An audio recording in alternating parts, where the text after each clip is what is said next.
start by welcoming all of our webinar attendees. Thank you for joining today, and stay tuned for an exclusive interview with an ex-abortionist and now pro-life advocate, Dr. Kathi Aultman. We will first begin by introducing ourselves. My name is Maeve. My name is Angelica. My name is Isabel. My name is Sarah. My name is Rebecca. My name is Elijah. I will first provide a brief overview of our topics of discussion. So we will first discuss the dehumanization of persons throughout history at a more general level, and then we will discuss how abortion tyrannically violates human rights and its similarities to genocides of the past. Finally, we will delve into a message of hope and healing with the light at the end of the tunnel. As a disclaimer, we will be displaying various images of human images, can be quite shocking or disturbing. These images do display the reality of dehumanization and injustice, and our discomfort should not dissuade us from revealing these images. Feel free to look away from the screen at any time and fully listen in. We would also like to mention that while there are similarities present between abortion and other historical genocides and acts of human rights injustices, hence our desire to make a comparison in the first place, we do not mean to imply that there are not differences between these injustices either. Of course, no human rights injustice is the same, nor is it carried out in the same way. With that being said, please feel free to leave all questions in the chat box, as we will have a brief Q&A period at the end of the webinar. We will also be recording the session and posting it to our YouTube channel, CLC Youth Pro-Life. So please like and share the webinar video with your friends and family when it becomes available. So enjoy the session. All right. So to begin our session today, we will firstly analyze the dehumanizations of persons throughout history.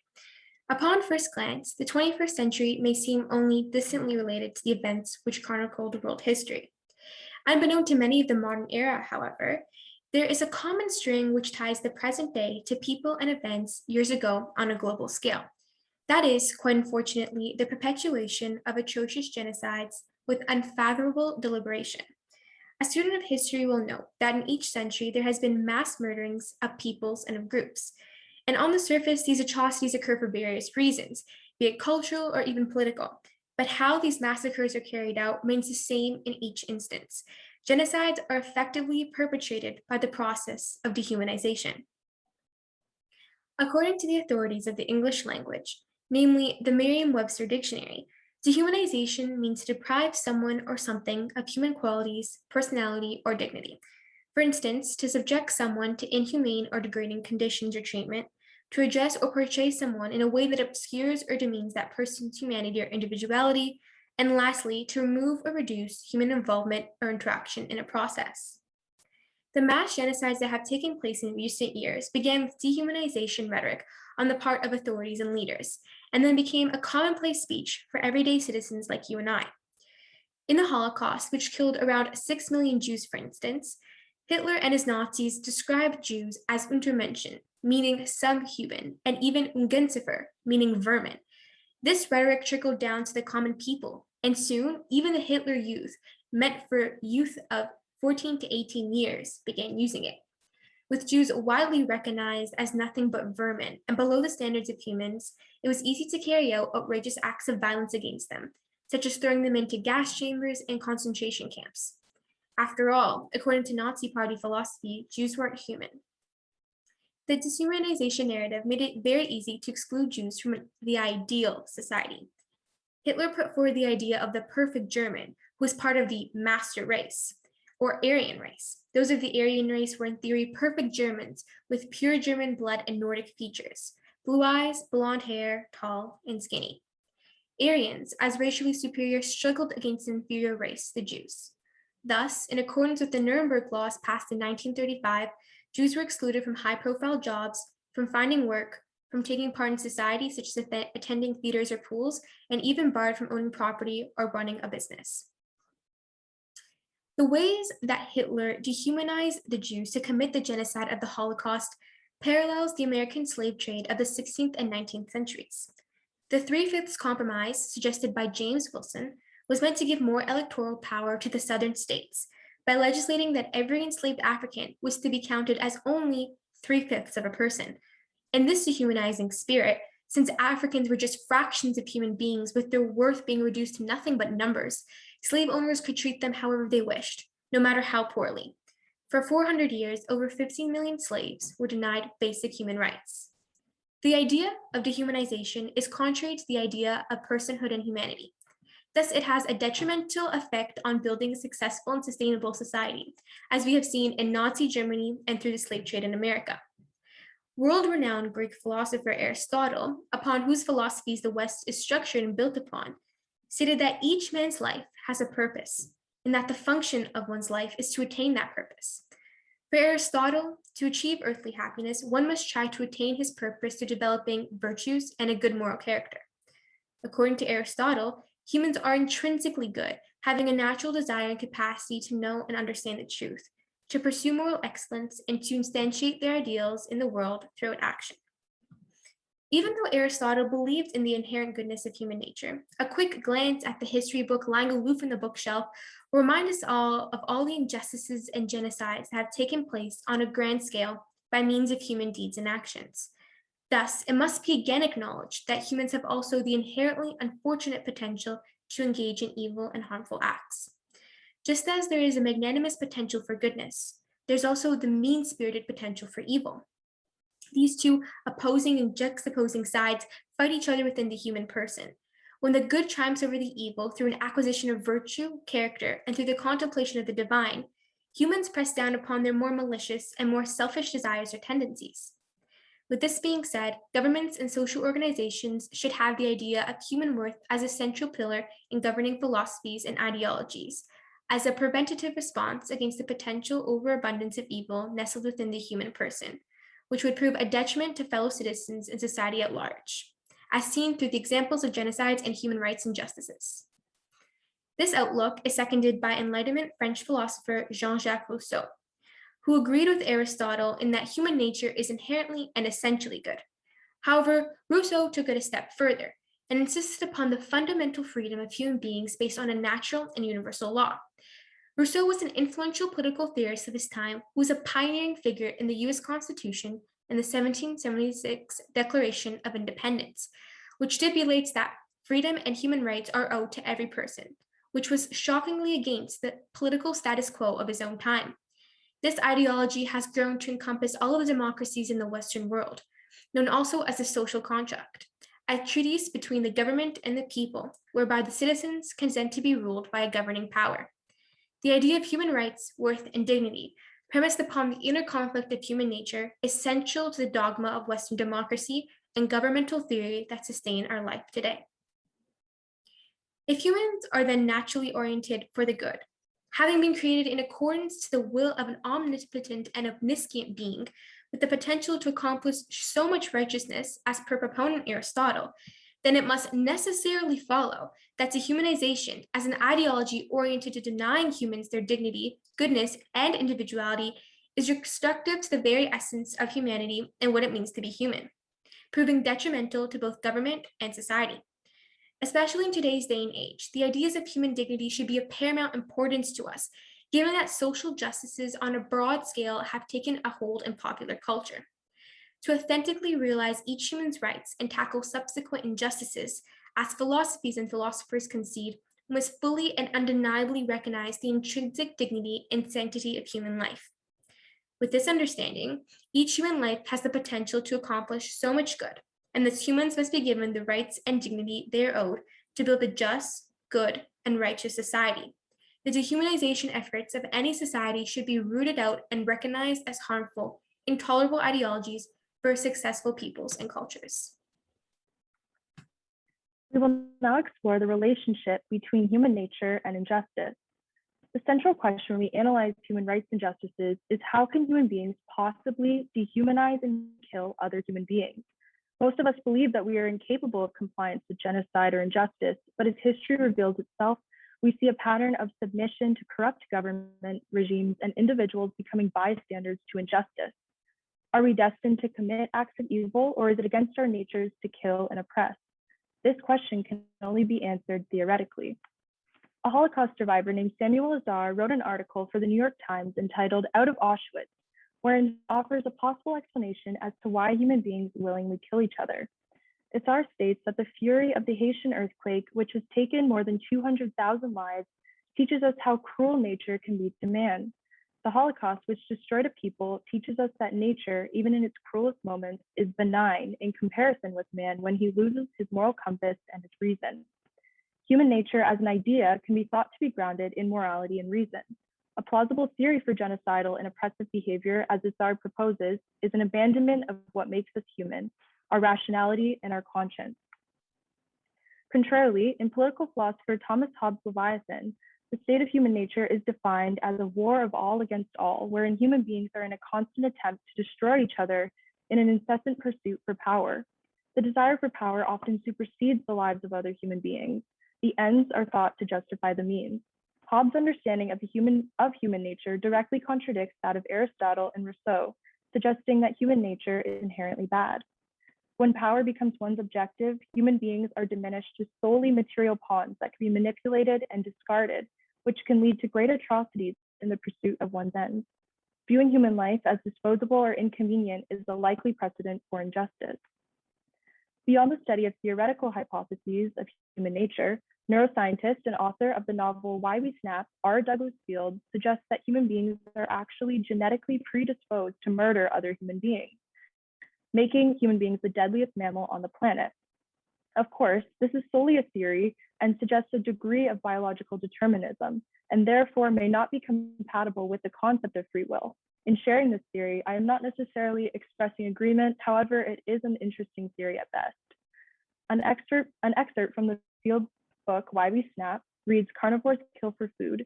We kill our family members, our children, our parents, our spouses, our brothers and sisters, our cousins and in-laws. We kill strangers. We kill people who are different from us in appearance, beliefs, race, and social status. We kill ourselves in suicide. We kill for advantage, and we kill for revenge. We kill for entertainment." Field studied the research of Maria Gomez, a zoologist who reported to the journal entitled Nature on the human propensity to kill their own kind.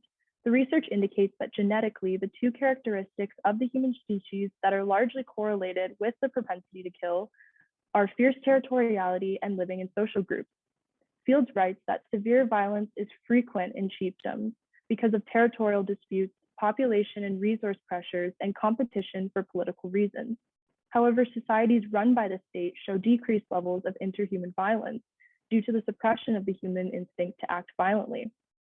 The system that suppresses the human urge to kill is run by humans. Therefore, it is inevitable that a bad apple has the potential to use political elitism to gain access to the level of social suppression of the human instinct to kill one another, resulting in the inevitability for genocide. So what now? We have analyzed an array of conflicting theories on human nature. Is human nature responsible for human rights violations, or is it not? Well, let me present a more complex understanding of human nature. While sinful by nature, we are also oriented towards the good, which is to know and serve our Lord. Because we have free will, we can either transcend our circumstances to live virtuously and pursue truth and justice, or we can numb our consciences and descend into the state of a war of all against all, as Thomas Hobbes described. We all have the capacity to commit acts of evil, but that does not mean that we are not also equally capable of committing acts of love. We will now delve into why genocides occur. Through studying human nature, we can then study how human nature manifests itself in political systems. In a Heinrich Böll-Stiftung case study analyzing over 139 cases of genocide and non-genocide, the reasoning for genocide can be generally narrowed down to the following. The first plausible condition for genocide is political upheaval. Political upheaval is defined as an abrupt change in the political community caused by the formation of a state or a regime through violent conflict, redrawing of state boundaries, or defeat in international war. During a period of political transition and the reestablishment of the rules of conduct between the state and civilians, there is a possibility for social chaos, which acts as a smokescreen for the implementation of action against specific groups of individuals, resulting in the distraction of observers. A rapidly shifting political system in a whirl of chaos is an ideal condition for the implementation of genocide and oppression. The second plausible condition for genocide is war and autocracy. During wartime, the state closes off policy options, leading to increased political autonomy, therefore temporarily eliminating most democratic systems. Without democratic controls upon a government, there is a drop in a political constraint for the elitist groups. War allows for governments to scapegoat specific groups of undesirable individuals, portraying them as internal enemies. War is also an inherently violent phenomenon, wherein there is an increased access to weapons, artillery, and military presence.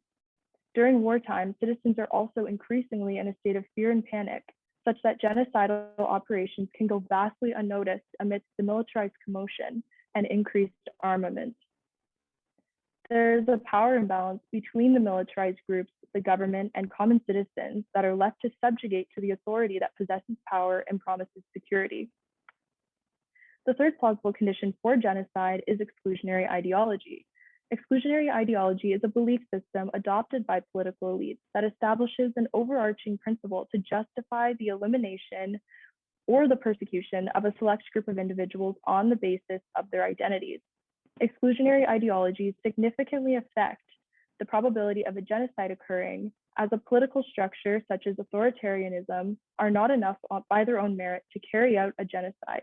There needs to be ideological and societal infiltration. The final plausible condition for genocide is the salience of elite ethnicity. Elite ethnicity emphasizes the supposed importance and uniformity of the ethnicity of political elites for the functioning and the sustenance of the state. There is an established hierarchy of ethnicity. Ethnic groups placed at the bottom of the hierarchy are deemed undesirable and burdens to the political system, therefore resulting in oppression and genocide. Through an in-depth study of human nature and the propensity to murder streamlined through a political system, we can gain a greater knowledge to prevent future genocides from occurring. With an adequate number of social distractions, apprehending symptoms of genocide can go almost entirely unnoticed until it is too late. Next, we will be discussing how abortion tyrannically violates human rights and undermines women and children. In order to do this, it is crucial that we understand what tyranny is and how it can affect a society. Merriam-Webster Dictionary defines tyranny as oppressive power, especially that which is exerted by a government. This power is vested in a single ruler of a government and is oppressive, harsh, or unjust. Within a tyrannical society, people have little say in the decisions made by the government, and the most vulnerable members of society are oppressed. The government has control over personal matters such as one's right to life, and the voices of those in opposition are silenced. To further this understanding of tyranny, we can look at Aristotle's definition of tyranny presented in Politics. Aristotle proposes that any sole ruler who is not required to give an account of himself and who rules over subjects all equal or superior to himself to suit his own interests and not theirs can only be exercising a tyranny. In this description, Aristotle implies that a tyrant was always a violent usurper, as they come to power by force, have a bodyguard of foreigners to protect them, and rule over unwilling subjects. From these definitions of tyranny, it can be understood that abortion does, in fact, tyrannically violate human life. And while our government and its various leaders, including Justin Trudeau and Pierre Elliott Trudeau, have never been tyrants or violent themselves, they have continually endorsed the tyrannical and lethal act of abortion. In its evil nature, abortion strips the preborn of their right to life and diminishes the value of the mothers involved, equating them to hosts of unwanted objects. However, despite its inherently evil nature, abortion is protected globally by numerous governments, or as Aristotle described it, a bodyguard of foreigners. This bodyguard of foreigners also extends to local pro-abortion groups, the mainstream media, and politicians who all advocate for and defend the killing of innocent preborn children through the means of abortion. Regardless of the circumstances surrounding them, abortion procedures are always harsh and unjust, as they defile preborn children, equating them to inconveniences to be exterminated.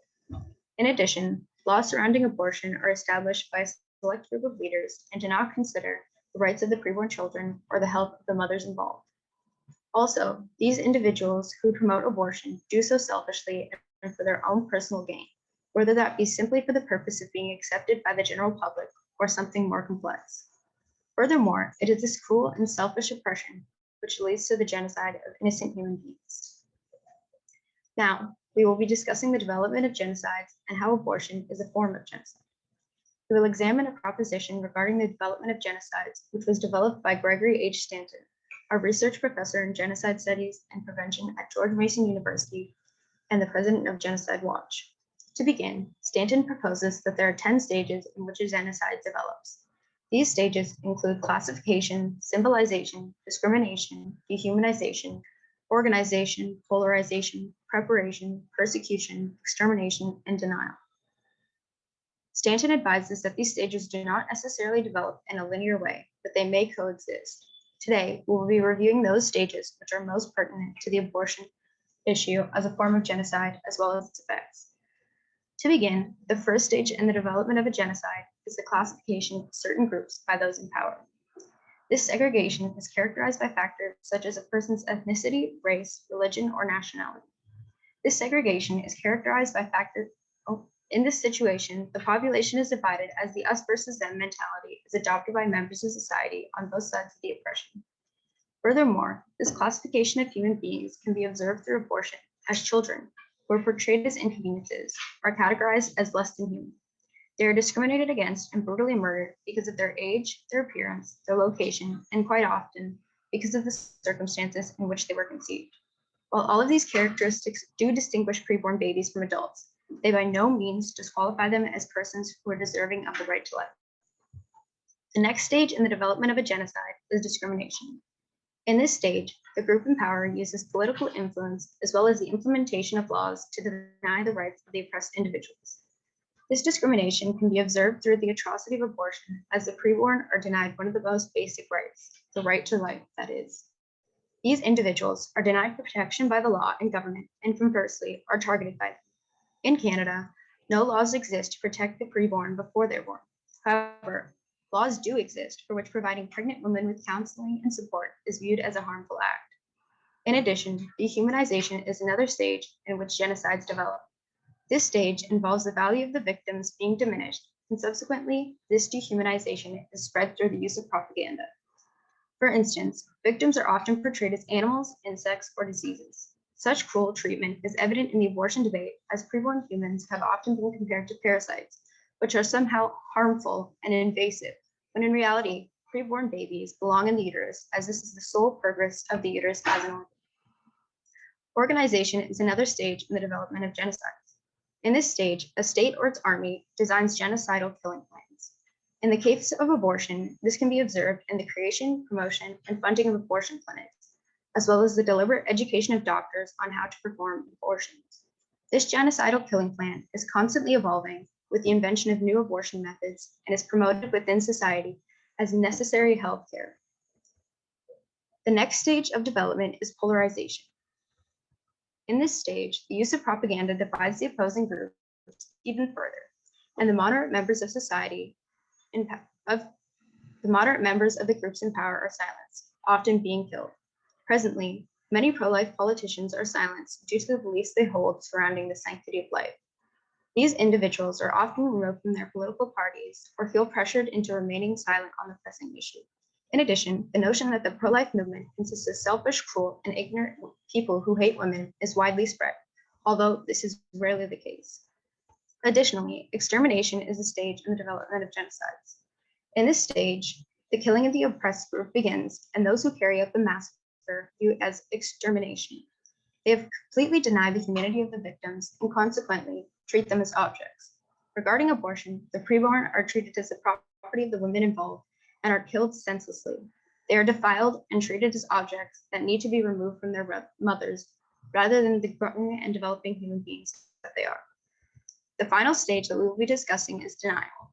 In this stage, the groups who are responsible for the mass murder of the oppressed deny their evil actions. Any evidence of the wrong acts committed is hidden from the public, and witnesses are made to feel intimidated. In the case of abortion, women who have had abortions often deny that their decision ended the life of a human being, and they struggle to come to terms with their abortions. These same women are told by the government that abortion is acceptable and ethical, and that they shouldn't feel guilty or mournful for having one. As a result, these women are left emotionally damaged and broken, as well as sometimes physically harmed. In addition, there is little discussion of what occurs during abortion procedures, and when attempts to do so are made, these efforts are censored. For example, the film Unplanned which shows an ultrasound of a baby during an abortion, was censored in Canada. Furthermore, doctors and nurses who formerly worked in the practice are discouraged from sharing their testimonies and what abortion truly does. This killing of innocent preborn children is dismissed as justifiable and morally acceptable by many because it helps women and is simply a medical procedure. It is also accepted by many simply because it is legal in Canada. Therefore, based on Gregory Stanton's teachings, it is evident that abortion is a genocide, as it classifies, dehumanizes, and brutally kills innocent children in the womb. Now that we have identified the occurrence of this cruel injustice, it is crucial that we, as members of society, recognize, acknowledge, and work to abolish the atrocity of abortion. We cannot allow any more human beings to be killed. Next, we will be focused on Margaret Sanger, the founder of Planned Parenthood, and how her motives were inherently evil. This very fact speaks volumes about the abortion industry itself. Sanger, who was born in Corning, New York in 1879, is considered to be the founder of the birth control movement. She founded the American Birth Control League in 1921 and was its president until 1928. This league was one of the parent organizations of the Birth Control Federation of America, which became the Planned Parenthood Federation of America. She was also the first president of the International Planned Parenthood Federation, which was founded in 1953. In general, Sanger held many morally unacceptable and cruel ideologies. To begin, she supported the practice of eugenics, as she believed that birth control could be used to prevent unfit people from reproducing. In an article titled "A Better Race Through Birth Control," she wrote, "Given birth control, the unfit will voluntarily eliminate their kind. This is evident in her racist efforts to exterminate African Americans through the introduction of birth control into their communities. These efforts, unfortunately, are still impacting individuals today. Based on studies conducted by the Centers for Disease Control and Prevention, it was found that in 2016, in the United States, 38% of abortions were performed on African American women, while these women only made up 13% of the American female population. The lasting impacts of Sanger's ideologies continue to target vulnerable African American women to this day. In one of her works, Sanger referred to the undesired humans as those human weeds which threaten the blooming of the finest flowers in American civilization. This disgusting dehumanization of innocent human beings is also seen through her practice of targeting people with mental and physical disabilities. Sanger championed sterilization among these groups and argued that these individuals should either undergo forced sterilization or be placed in state work camps. She also targeted illiterates, paupers, unemployables, criminals, prostitutes, and dope fiends, and wanted to classify them in special departments under government medical protection and segregate them on farms and open spaces, arguing that they could only be incorporated back into society once they underwent sterilization and behaved in what she considered a good manner.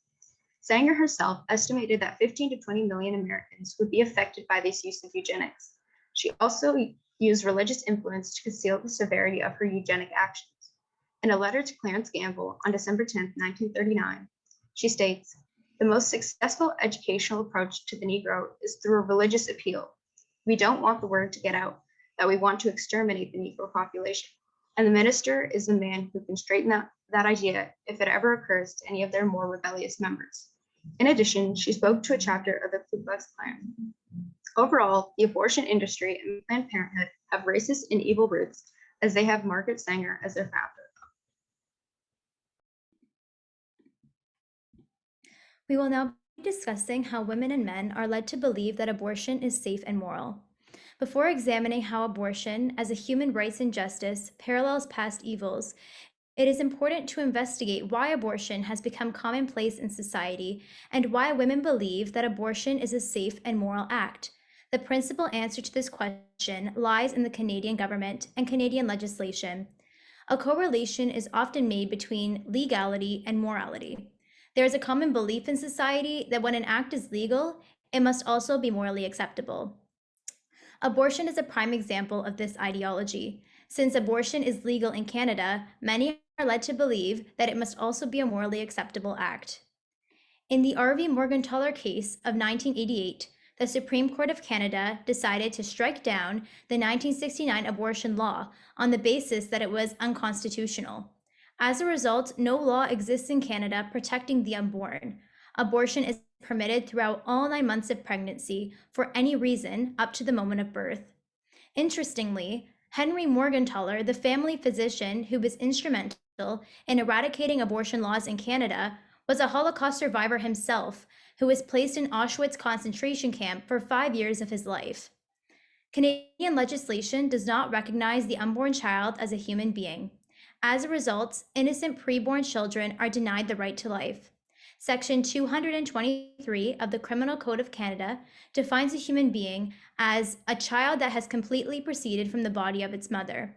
Since abortion is legal and the unborn child in the womb is not regarded as a human being under Canadian legislation, people are led to believe that abortion is morally acceptable. Women are also misled when abortion is promoted under the guise of healthcare. The American College of Obstetricians and Gynecologists claims that abortion is an essential component of women's healthcare. ACOG's guidelines for women's healthcare lists abortion among the array of services that make up gynecologic care. Additionally, scientific data and firsthand accounts prove that women suffer grave physical and psychological complications during and after abortion procedures, and unborn babies suffer violent deaths. Abortion deliberately kills unborn children and harms women. These two facts do not support the claim that abortion is healthcare. During the women's rights movement and the sexual revolution, abortion was promoted as a woman's right. This has contributed to widespread support for abortion. Second wave feminism was a period of feminism from the early 1960s to the late 1990s in America that broadened the debate on issues including sexuality, family, the workplace, reproductive rights, and official legal inequalities. This wave of feminism extended throughout the Western world. The first wave of feminism had a greater focus on achieving gender equality by demanding critical rights such as voting and property rights. Great strides were made in increasing accessibility to abortion during the second wave of feminism. During this period in the United States, the FDA approved the combined oral contraceptive pill, which became available in 1961.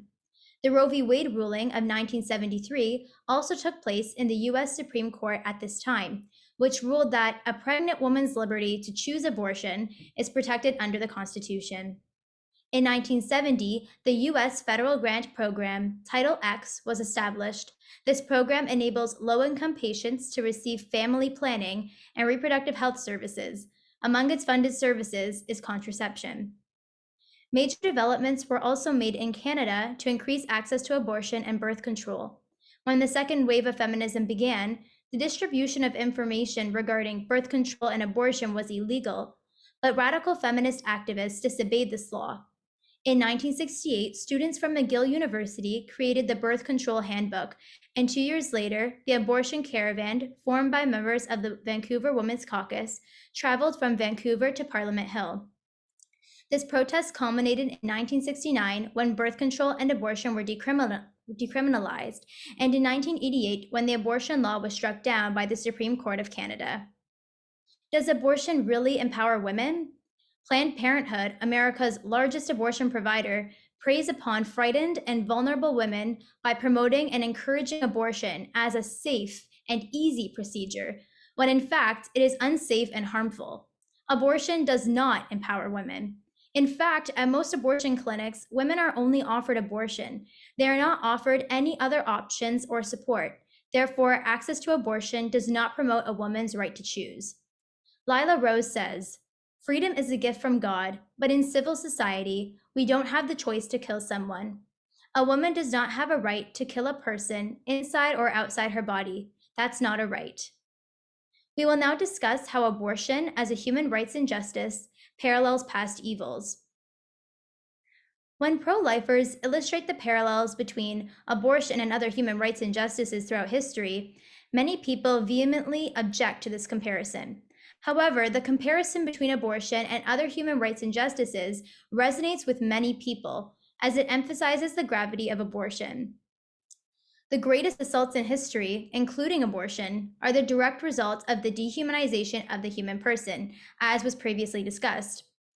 Lila Rose explains how dehumanization unfolds. It first begins with a lie about the human person, which leads to destruction and violence against them, often lethal violence. This aligns with George H. Stanton's proposal of 10 stages in the development of a genocide, which was previously mentioned. The lie about the human person, as explained by Lila, is formulated during the stage of classification, when the unborn are considered less than human, which is untrue according to science and biology.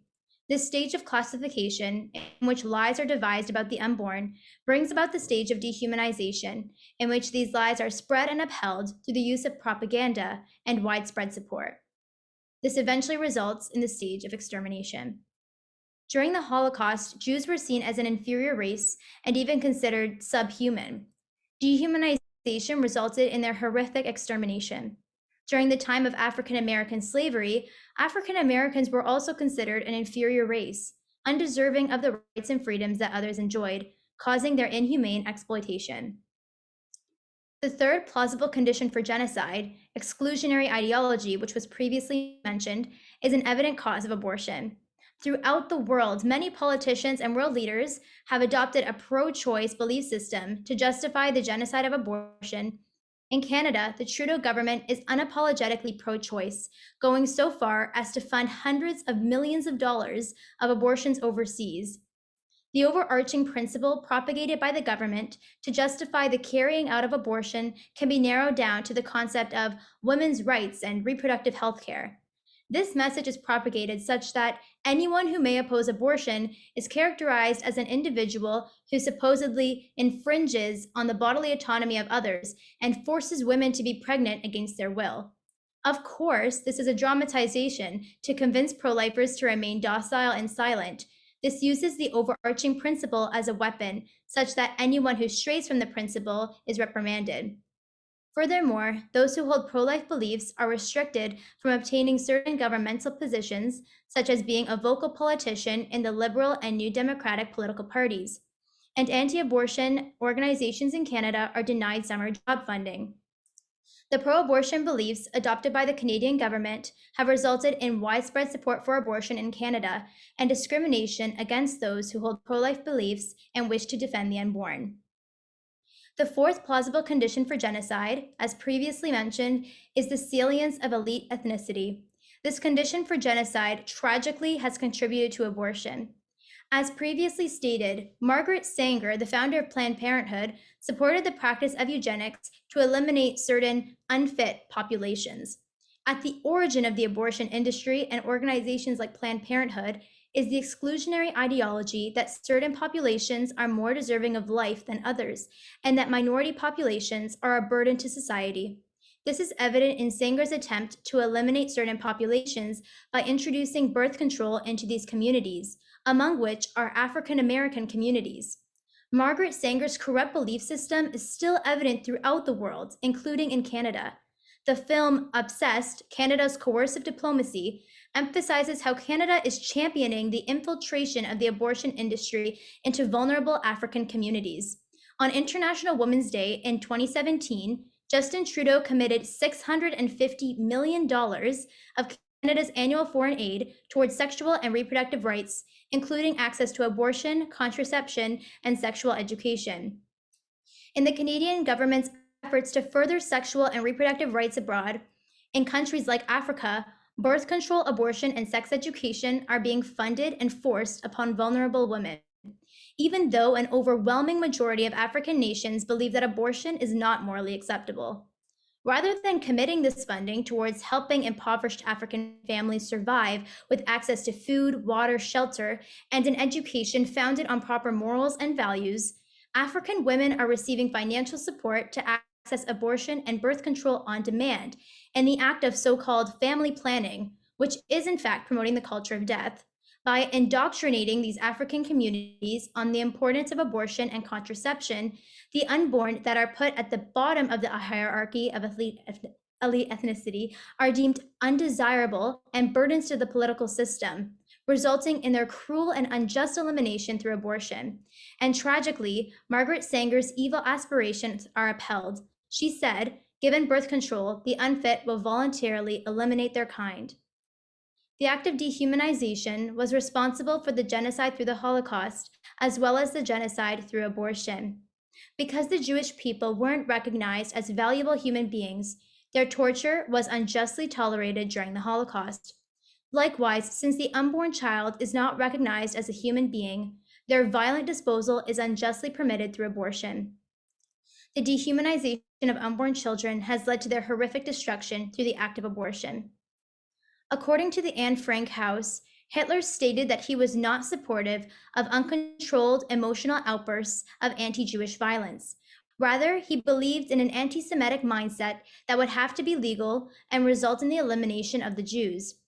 Similarly, when abortion was illegal, it was considered an outrageous and unthinkable act. Uncontrolled outbursts of violence against the unborn were considered heinous and scandalous. But once abortion became a legal act, the extermination of unborn children was considered morally acceptable, medically necessary, and was even promoted and celebrated. Another contributing factor to the Holocaust was Hitler's unfounded belief that the Jews were responsible for everything that was wrong with the world. In a similar way, preborn children are often recognized by pro-choicers as the reason for world issues such as overpopulation, or the means by which women are deprived of a bright future and the ability to pursue their dreams. Unborn children are often considered obstacles, frustrating the educational objectives and career goals of women. In the preface of C.S. Lewis's The Screwtape Letters, he writes, "The greatest evil is not now done in those sordid dens of crime that Dickens loved to paint. It is not done even in concentration camps and labor camps. In those we see its final results. But it is conceived and ordered, moved, seconded, carried, and minuted in clean, carpeted, warmed, and well-lighted offices, by quiet men with white collars and cut fingernails and smooth-shaven cheeks who do not need to raise their voices. This reasoning can be applied to the issue of abortion. The greatest evil is no longer exposed for all to see, using clear and apparent signs. Instead, the massacre of unborn children through abortion is performed behind closed doors in hospitals and abortion facilities through violent and destructive procedures disguised as medical procedures and healthcare. The secrecy and deception in the abortion industry seek to conceal the greatest evil of our time. We will now watch an exclusive interview with Dr. Kathi Aultman, an ex-abortionist, as she describes her conversion experience. She is proof of the effectiveness of comparing abortion and other human rights injustices like the Holocaust.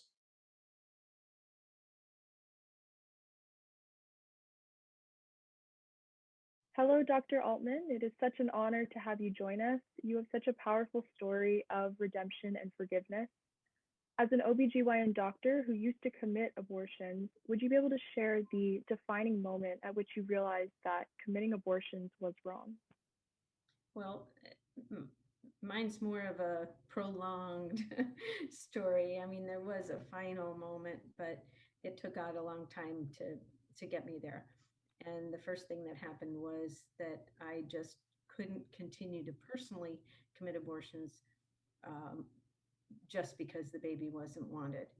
But then over time, I began to question my whole belief that abortion was okay. And it was when I finally, my friend gave me an article comparing abortion to the Holocaust.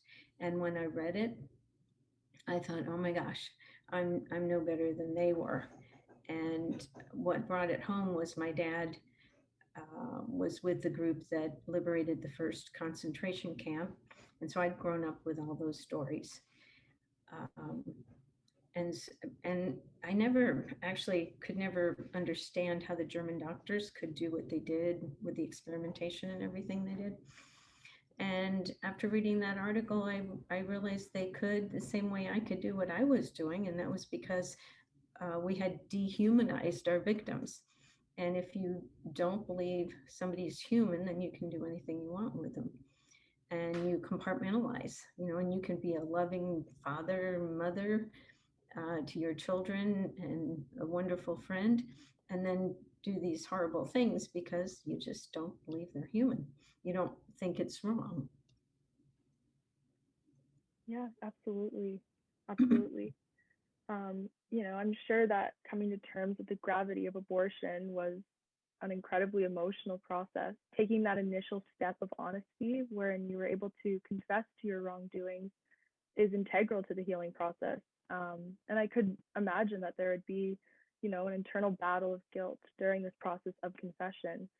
I'm wondering, was there a period of denial during which you tried to kind of convince yourself that committing abortions was morally acceptable despite feeling otherwise? Well, I didn't think it was wrong until that moment, and then I believed it was, and then it just took prayer and healing to get through that. That's amazing. Yeah. That it can just take, one small action, you can kind of have that reality revealed to you. And I just want to take a moment to acknowledge your courage and your honesty in a society that generally believes that abortion is morally acceptable and an inalienable right. Being able to admit that abortion is in fact an act of killing for which you are responsible is incredibly difficult and I'm sure painful. And as human beings, we do everything in our power to avoid reconciling our wrongful actions. And in your case, admitting to killing must have taken an immense amount of bravery. Yet there's such a beauty in forgiveness. And a confession like your own would have been, a terrifying experience. And as a Christian, we know that there's hope and that there's healing, and that no sin is too shameful to bring to God. And I definitely call on all pro-lifers to forgive and aid others onto their, their path of healing. You have mentioned that in the past, your father was present at the first concentration camp, or when the first concentration camps were freed during the Second World War. How have historical acts of human rights injustices and genocides like the Holocaust shaped your conceptualization of abortion? Well, that's what changed my mind, when I related those two events and understood the dynamics of what can go on. In medicine, we're very good at teaching people how to compartmentalize, and that's hard to break through and hard to see the truth at that point. Absolutely. An abortionist who admits that they have contributed to the genocide of unborn children is a powerful first step towards mercy and social healing. Ex-abortionists like yourself, who have taken a public countercultural stand against the state-sanctioned murder, have an integral role in ending abortion. I'm wondering, what do you believe is the role of ex-abortionists who have come to terms with the gravity of their actions? And do you believe that ex-abortionists who publicly confess to their wrongdoings allow for practicing abortionists to come to terms with the reality of abortion? I don't know how much effect it has on other abortionists. It definitely has an effect on the public. To hear from someone who used to believe that abortion was okay and used to actually do them, I think it gives them another perspective, and people have said, well, I didn't look at it that way, and I think they're a little bit more open. I think one of the biggest roles, though, is in sort of setting the public record straight and trying to influence lawmakers. I was really thankful that the Hyde Amendment didn't flounder, wasn't removed, because that's the only thing that protects physicians and medical personnel from being actually forced to participate in abortion or assisted suicide or anything where they would be in the position to be killing people and don't want to be. Yeah, absolutely. I mean, in Canada, we definitely have a different legal system, and our conscious rights, especially for doctors, are actually under attack right now. So, something like the Hyde Amendment is a very, very important thing, especially for American physicians. And we're glad that you guys have an amendment like that. So I guess before we finish, is there anything you'd like to add, or is there anything that you're currently working on? Right now, I'm working on my daughter having a baby. Super exciting. She's due today, but we haven't had any twinges yet. Not So yet. we're looking forward to that. Oh wow, So, that's amazing. That's so exciting. I'll definitely be keeping her in my prayers and pray for a safe delivery. Very exciting. Well, thank you so much for joining us, Kathi. Your testimony is incredibly inspiring, and by turning away from the grasp of the abortion industry, you've made integral strides to end abortion. And as someone who's witnessed abortion firsthand, your epiphany will hopefully cause abortionists and just the general public to wake up to the reality of their actions. And we sincerely wish you all the best and thank you for everything you've done for the pro-life movement. you're welcome. And I'm just excited when I see young people involved in this fight. So I just want to encourage you. Thank you. Hello, Dr. Aultman. We hoped you enjoyed that touching testimony from Dr. Aultman. What a powerful story of conversion that can only be met with reconciliation and forgiveness. So what happens now? If we accept abortion as a genocide, what are we to do? We believe it starts with a conversion of heart and leads to a journey of healing, similar to the story of Dr. Aultman. The moment of conversion for Dr. Aultman was the revelation of the connection between abortion and genocides of the past. She asked herself, how could they possibly commit those heinous acts of dehumanization, oppression, and genocide?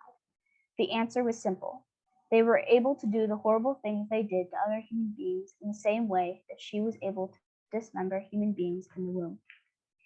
From this revelation came a wave of guilt, confusion, and pain. Kathi's journey of healing was not easy. It took a lot of prayer.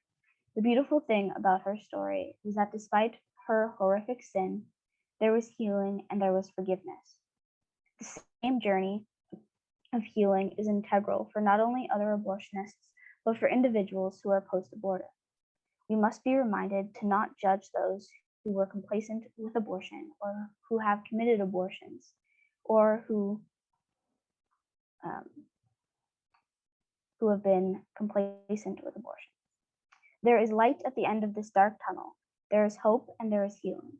No sin is too grave to be forgiven so long as we repent with sincerity and seek atonement for those sins. It is also integral to remember that abortion is not only dehumanizing for unborn children, but also is incredibly dehumanizing for women. Abortion is a social injustice that affects each one of us. Our hope to end abortion does not solely lie in the change of hearts of abortionists. There are also many pro-life activists all over the world who are working endlessly to end abortion. Every day, people can get involved in the fight against this genocide, be it joining organizations that make legislative strides, such as Campaign Life Coalition, or joining organizations that spend their time revealing the truth about abortion through activism, or even volunteering at crisis pregnancy centers that provide pregnant women with the adequate resources to give their children life. Some people have personal traumatic experiences with abortion, whereby they spend their lives sharing their testimonies in an attempt to change people's minds on abortion. These are people like Dr. Kathi Aultman. There is a place in activism for all pro-lifers. When organizations spend their time revealing the truth about abortion through activism, they recruit people into doing things like Life Chains, which is joining with a local pro-life group and standing out on the street and peacefully holding signs like abortion hurts women and abortion kills children. This is a great way to show people who are driving or walking by a simple message to get them to think about what abortion is and the harm that it is doing. When a person goes through something as traumatic as an abortion, it can take a while before they are ready to acknowledge what happened to them. When they reach that point, there is healing and reconciliation available for them. Looking back on history, people who went through a traumatic experience needed to find closure in their lives. In terms of abortion, both women who have had an abortion and the men who know that their children were killed through an abortion can seek help and reach out to organizations like And Then There Were None, Rachel's Vineyard, Project Rachel, Silent No More awareness campaign, and Choice for Two, to give them therapy and counseling to help them heal and find the needed closure. Now, concluding on this webinar, reflecting on everything we know about the deceptions, the lies, the blatant discrimination, I have asked myself, and I can only imagine and assume and hope that you ask yourself as well, what now? Now, what is there to be done to expose this unsettling reality we call healthcare? Campaign Life Coalition, they strive to end abortion. That's the ultimate goal, especially in times where the attempt to silence the pro-life movement is at its most relentless state. Through activism like Life Chain, legislative amendment, and influence on local governments, and involvement in post-abortive and crisis pregnancy programs, as previously mentioned, Campaign Life won't back down. Along with its counterpart pro-life groups and programs, the work ahead is heavy, but so is the desire to put an end to abortion and create a more loving and compassionate society. Now, we can do this by supporting men and women with proper care and giving life to the most vulnerable, the most innocent of us all. We must first, though, approach individuals affected by abortion with compassion and empathy, so that they must truly know that they are not alone. A previous slogan used at the Canada March for Life. It is pivotal to make strides to end abortion, although the end doesn't appear to be near. We are the bricklayers to the path that will lead the future generations towards a day on which abortion will be abolished and the dignity of human life is returned. Continually, we must remain convicted. We must remain convicted in our position and demonstrate the true strides of the pro-life movement. Being an active member and loving steward of humankind, acknowledging the sanctity and value of each individual's life, no matter how small, no matter one's capability, one's financial situation, one's mental and physical abilities. We have to remember that we are one kind. We are all part of the humankind. Allow me to end off with a little blurb, a vision, a hope for this pro-life generation, from the heart of a then grade 11 student. I described to my local Right to Life group how a recent visit to the Dachau concentration camp informed my dream for Canada. Where every abortion clinic is now, I envision plaques commemorating innocent victims, plaques describing the horror that occurred, plaques promising never again. I envision textbook sections on the tragedy of abortion and class field trips to former abortion clinics, where tour guides will escort a bunch of disbelieving students around the place and will point out the tools of an abortionist. I have to accept the possibility that this vision won't be realized in my lifetime, even if we never reap any of the rewards. However, striving is rewarding enough, and the smaller victories are sweet too. Do not despair, but be grateful. We're not called to end abortion. We are called to try to end abortion. The idea that we want to one day memorialize babies killed by abortion in abortion clinics, the way we memorialize Jewish people killed in concentration camps. That abortion clinics will become a place of remembrance and acknowledgement of atrocity. What a wonderful vision, especially coming from someone at such a young age. This gives me true hope, and this is the future that I want to be part of. This is the world I want to live in. So this is the vision, this is the movement, this is the pro-life generation, and we are all called to be a part of it.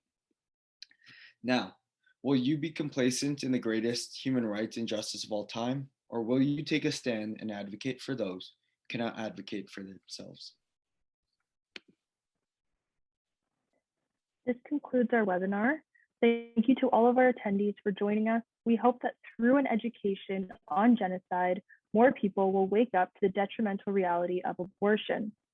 Despite the seemingly dreary and hopeless path to end abortion, we hope that this webinar and our message acts as a beacon of hope to continue to fight. May we, as pro-lifers, remember to be gracious and forgiving and aid those who have been hurt by abortion onto their path of healing and reconciliation.